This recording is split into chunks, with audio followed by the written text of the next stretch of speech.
Number 1. Beauty. It's no wonder that her name means beauty. Her looks have got no parallel.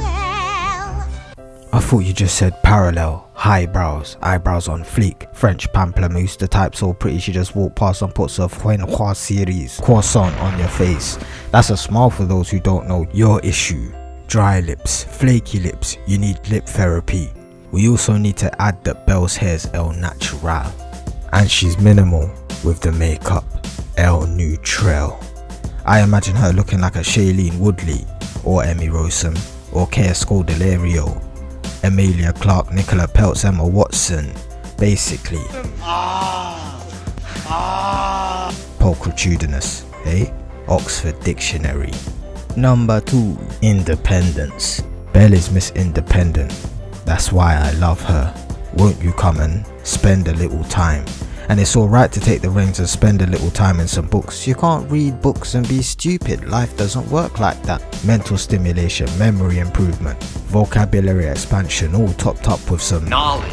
She's independent enough to remain alone, surrounded by a bunch of people she doesn't really connect with. If you're just bouncing around with Shelly Ann and Barbara because you got no one better to talk to, watch your man, watch your best interest, watch the bad vibe. Number 3. Compassion.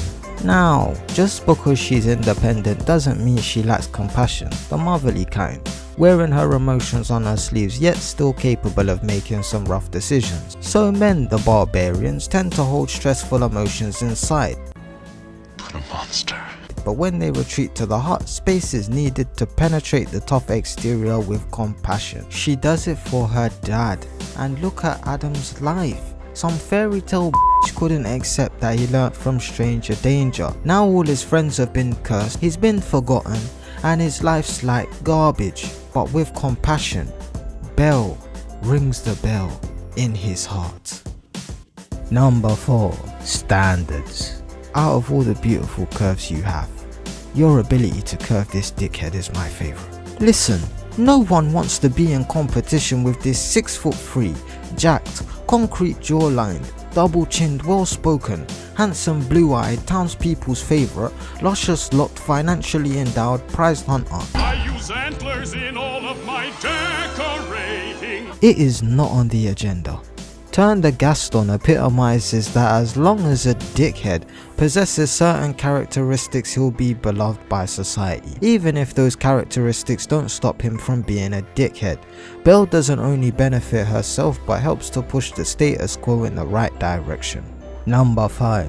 She's real. Now listen carefully, you might learn something. Belle teams up with a concerned looking teapot to aid something I could only describe as a talking bear in the audience of a candle, duster, clock, barking buffet and a chipped teacup. Every single one of these characters is cursed by the way they're perceived on the outside. Belle's ability to see through that not only breaks the curse, bringing out the best in them, but it leaves her with a bunch of newfound friends and family she couldn't have dreamed of. Lesson: pay more attention to what's going on the inside than what you and society may see on the outside, because the love you're looking for may be a little bit deeper.